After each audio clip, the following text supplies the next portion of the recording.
without insurance, do you know the out-of-pocket cost of a complete blood count test? No, ma'am, not immediately. Do you have a ballpark? I do not, ma'am. Okay, a CBC typically costs about $36. What about the out-of-pocket cost for a complete metabolic panel? Ma'am, I'd have to pass on that as well. You have any idea? You want to take a ballpark? I would say $75. Okay, 58. Getting closer. How about flu A? Ma'am, I would take a guess at about maybe 50. 43. This is like the Price is Right. Flu B? I would probably say 44. That's good.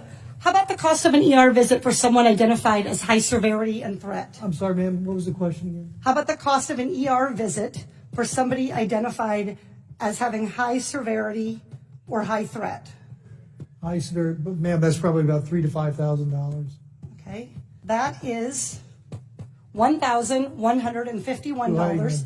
This all totals up to $1,331. That's assuming they aren't kept in isolation.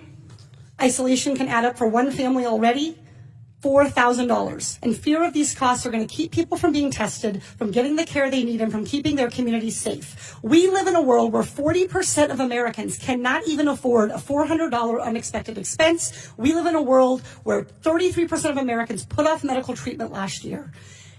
And we have a $1,331 expense, conservatively, just for testing for the coronavirus. Dr. Redfield, do you want to know who has the coronavirus and who doesn't? Yes. Not just rich people, but everybody who might have the virus? All of America. Dr. Redfield, are you familiar with 42 CFR 71.30, excuse me? I literally communicated to your office last night and received confirmation that I was going to be asking you about 42 CFR 71.30.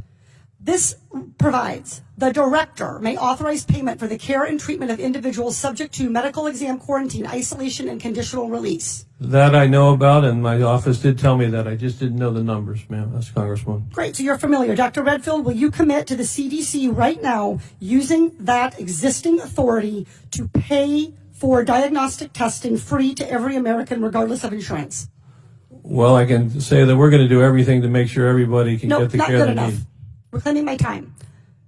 Dr. Redfield, you have the existing authority.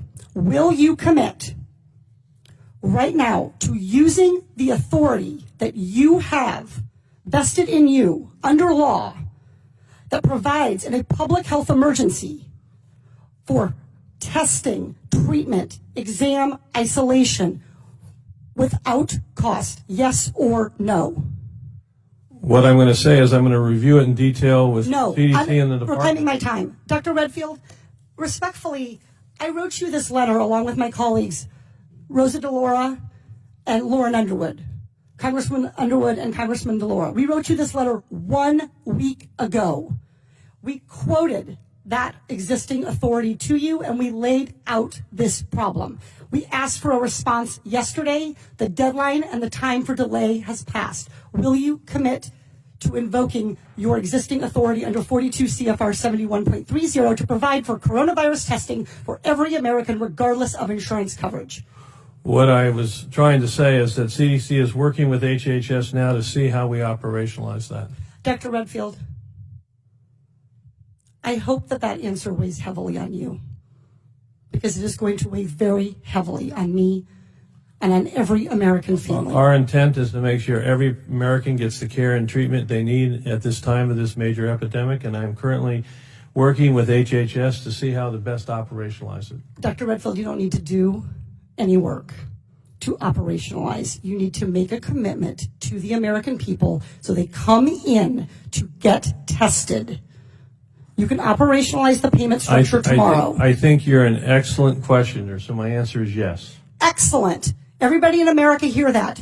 You are eligible to go get tested for coronavirus and have that covered regardless of insurance. Please, if you believe you have the illness, follow precautions. Call first. Do everything the CDC and Dr. Fauci, God bless you, for guiding Americans in this time. But do not let a lack of insurance worsen this crisis.